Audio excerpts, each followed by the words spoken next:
इसलिए सर्दी के अंदर भी हमको गर्मी का एहसास हो रहा है। ये क्यों हो रहा है? क्योंकि हमने अपने घर में आने वाली प्लास्टिक का उपयोग तो किया, लेकिन उसको बाहर कचरे में फेंक दिया। अब आप बताओ उस कचरे को कौन खाएगा? उसको गाय खाएगी, गाय खाएगी उसके पेट में जाएगा, और पेट में जाएगा तो उस गौ माता की हत्या का पाप किसके ऊपर लगने वाला है? उस गौ माता के हत्या का पाप ये हमारे ऊपर लगने वाला है। और इसलिए मार्केट में जाएंगे, बाजार में जाएंगे, कपड़े की थैली लेकर के जाएंगे। ये चिंता करने का काम किसको करना है? ये चिंता करने का काम हमारे को करना है। और इसलिए मेरे घर में प्लास्टिक उपयोग नहीं होने चाहिए, मेरे घर के पानी की बचत होनी चाहिए। ये आज मेरे बेटे बेटी को सिखाने की आवश्यकता है। मेरे इस देश में आज लगातार जयपुर में देखा, आप जो कचरे वाली गाड़ी आती है उसमें इतना कचरा भर जाता है, वो जहाँ पर डंपिंग यार्ड पर कचरा जाता है वहाँ आज कचरे पर पहाड़ के पहाड़ खड़े होते जा रहे हैं। ये क्यों खड़े होते जा रहे हैं? वहीं से ही कीटाणु पनप रहे हैं, वहीं से विषाणु पनप रहे हैं, जो हमारे घर में आकर के आज कई प्रकार की बीमारियों को जन्म दे रहे हैं। और इसलिए हिंदुत्व के सम्मेलन में आज हमारे को ये संकल्प लेना पड़ेगा, मेरे घर में प्लास्टिक का उपयोग नहीं होगा, मेरे घर में प्लास्टिक की थैली नहीं आएगी, और यदि आती है उसको किसी एक बोतल में भर करके प्रारंभ करेंगे। ये संकल्प आज हमारे को लेना पड़ेगा। आज हमारे को एक संकल्प लेना पड़ेगा। मेरे घर के बेटे बेटी को वागड़ी भाषा आती है क्या?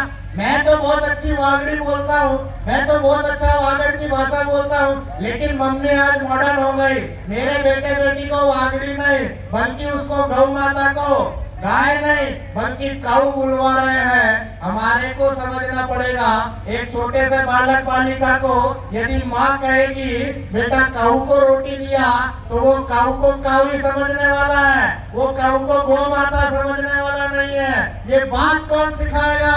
ये बात सिखाने का काम माताओं बहनों का है। और इसलिए मेरे घर के अंदर मेरे बेटे बेटी भले अंग्रेजी मीडियम में पढ़ रहे होंगे, किसी भी विद्यालय में पढ़ रहे होंगे, लेकिन मेरे घर के अंदर मेरी वागड़ी की भाषा, वागड़ी भाषा उसको आती है क्या?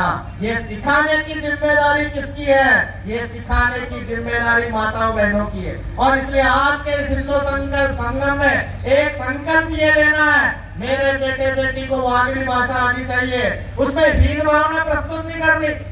मेरे बेटे बेटी को अंग्रेजी नहीं आती है, उसकी हीन भावना नहीं करनी। मेरे बेटे बेटी को वागड़ की भाषा आती है, वागड़ी भाषा आती है, ये गौरव उसको सिखाने की आवश्यकता है। आज आवश्यकता है मेरे बेटे बेटी उसके जन्मदिन मनाने की, उसके विवाह की वर्षगांठ करने की। आज विवाह में भी कई सारी मॉडर्न प्रकृति विकृति आ गई। आज शादी से पहले प्री वेडिंग आ गई। ये प्री वेडिंग आज समाज में जरूरत है क्या? हमारे यहाँ माताएं बहनें जानती हैं आपकी किसी की प्री वेडिंग हुई है क्या?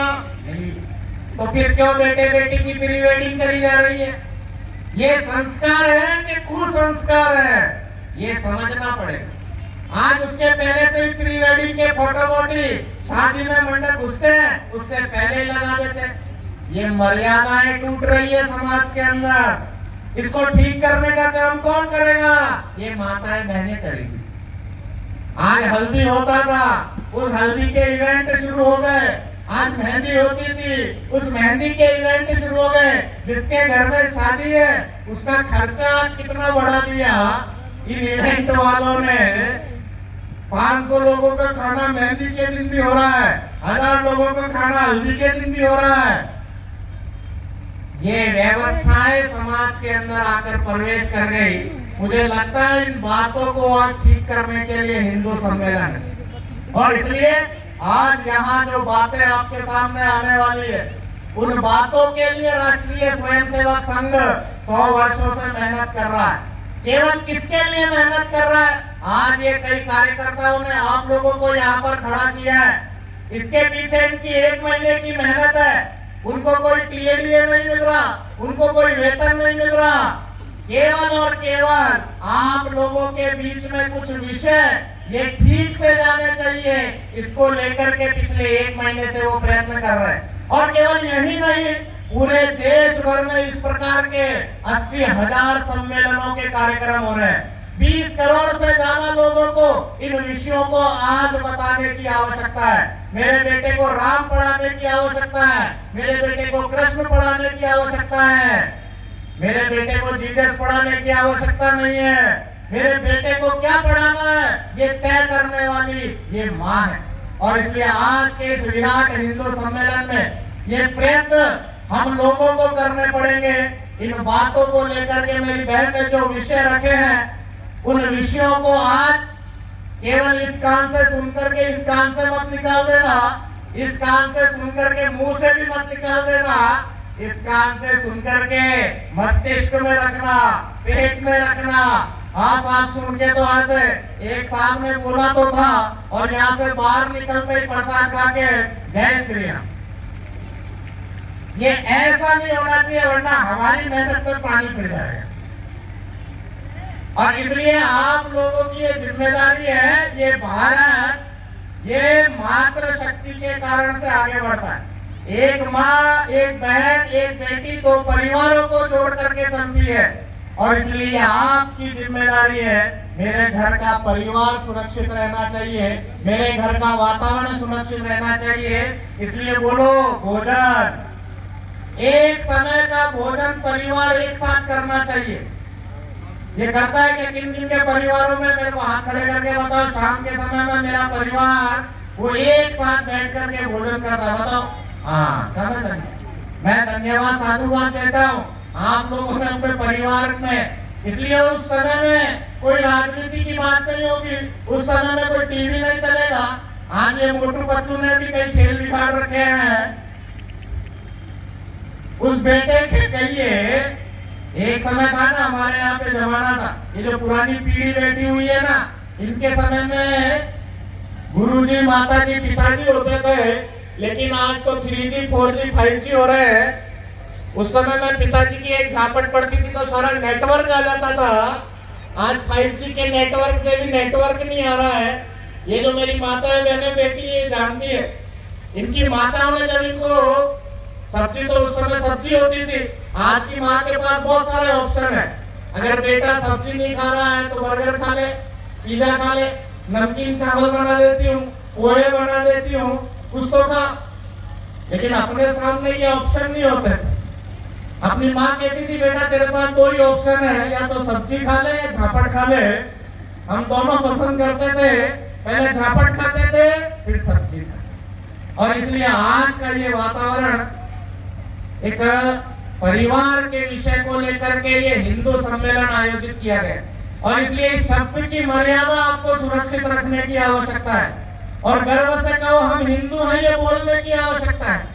कोई कहता है कि राम को नहीं मानना, कृष्ण को नहीं मानना, ये जो बातें समाज को तोड़ने के लिए जिन लोगों ने फैला ली है, आज उन बातों को समाप्त करने के लिए ये हिंदू सम्मेलन है। इसलिए आज के इस भव्य आयोजन में इतना ही संकल्प लेकर के, हर खुशी है लोगों के दामन में, पर एक हंसी के लिए वक्त नहीं, दिल है गमों से भरा पर रोने के लिए वक्त नहीं, सारे नंबर है मोबाइल में पर बात करने के लिए वक्त नहीं, आंखों में है आंसू भरे पर रोने के लिए वक्त नहीं। अब तू ही बताए जिंदगी, इस जिंदगी में क्या होगा, जिस भगवान ने जन्म दिया उस भगवान के लिए वक्त नहीं। ये भगवान से दूरी बनाने वाले लोग प्रयत्न कर रहे हैं, लेकिन हम हमारी धार्मिक आस्थाओं को जीवित रखें, हमारी परंपराओं को सुरक्षित रखें, हमारी संस्कृति को सुरक्षित रखें। आज भगवान बिरसा मुंडा का 150वां वर्षगांठ चल रहा है। ये 150वां वर्षगांठ भगवान बिरसा मुंडा का चल रहा है। हम जानते हैं कि उन्होंने जिस काम के लिए उलगुलान की क्रांति खड़ी करी थी, अपना समाज जो है वो समाज दिग्भ्रमित हो रहा था। ऐसे समय में बिरसा मुंडा ने सफेद पगड़ी पहन करके और धोती पहन करके उलगुलान की क्रांति को ला करके समाज में खड़ा कर दिया गया। आज 150 वर्षों बाद में भी भगवान बिरसा मुंडा को यदि याद किया जा रहा है, वो किसके लिए याद किया जा रहा है? उन्होंने कभी समाज को टूटने नहीं दिया, उन्होंने कभी समाज को बिखरने नहीं दिया। और इसलिए आज हम लोगों की ये जिम्मेदारी है, आज इस समाज को सुरक्षित रखना है। आज संविधान की 75वीं वर्षगांठ चल रही है।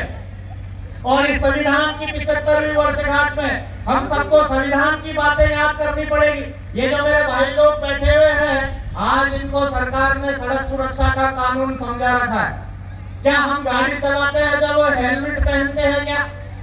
आज यहाँ से हम बांसवाड़ा जा रहे हैं तो हेलमेट पहन के जाएंगे क्या? नहीं। वो तो पुलिस वाला सामने खड़ा होगा तो तुरंत शॉर्टकट मार लेंगे, तुरंत गली निकाल लेंगे। आज इससे काम चलने वाला है क्या? नहीं। अपने घर से भी यदि कोई बेटा निकल रहा है, उसके सिर पर हेलमेट पहनाइए। यह आज आवश्यकता है। आज आवश्यकता है। हम जब 4 व्हीलर में बैठ रहे हैं तो सीट बेल्ट लगाते हैं क्या? आज सीट बेल्ट लगाने की आवश्यकता है। आज उस सीट बेल्ट को हम नहीं लगाते। गाड़ी में टू टू टू की आवाज करती है, इसलिए चाबी आ गई, उस चाबी के कारण से उस टू को बंद कर देते हैं, लेकिन सीट बेल्ट नहीं लगाते। आज ये आवश्यकता है। और इसलिए आज के इस हिंदू सम्मेलन में मेरे को आपके बीच में खड़ा किया गया है। बोलना कोई और है, अभी पिक्चर बाकी है। आप लोग ये मत सोचना कि मैं वक्ता हूँ। मैं वक्ता नहीं हूँ।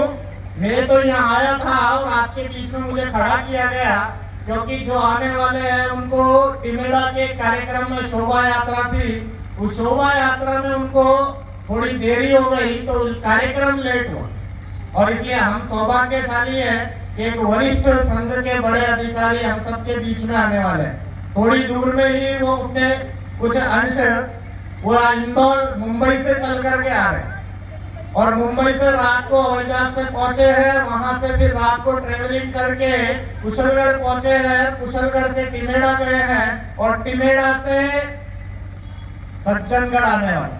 और इसलिए मैं आप सब माताओं बहनों से करबद्ध निवेदन करूंगा, उनको सुने बगैर आप अपना स्थान ना छोड़ें। इतना मेरा आप सबसे आग्रह है। कुछ क्षण में वो आप सबके बीच में आने वाले हैं। हमने उनको कहा है सज्जनगढ़ बड़ा अनुशासन प्रिय है, आप जब तक नहीं आओगे तब तक हमारी माता बहनें बैठी रहेगी। मेरे को पता है बहुत लंबे समय से आप लोग बैठे हुए हैं, लेकिन आज इस हिंदू सम्मेलन के कार्यक्रम को लेकर के आने वाले समय में कुछ और मुख्य हमारे जो जजमान बैठे हुए हैं, संत लोग बैठे हुए हैं, इनका भी एक आशीर्वचन हम सबको मिलेगा। इतनी वाणी को कहकर के बोलो भारत माता की।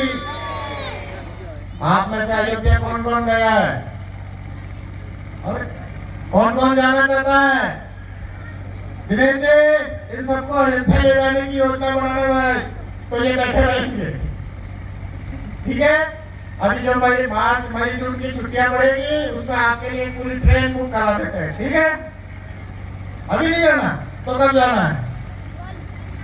तो आज ये 22 जनवरी का दिन, इसीलिए आज का दिन ये चुना गया। आज के दिन प्रभु श्री राम अयोध्या में विराजमान हुए।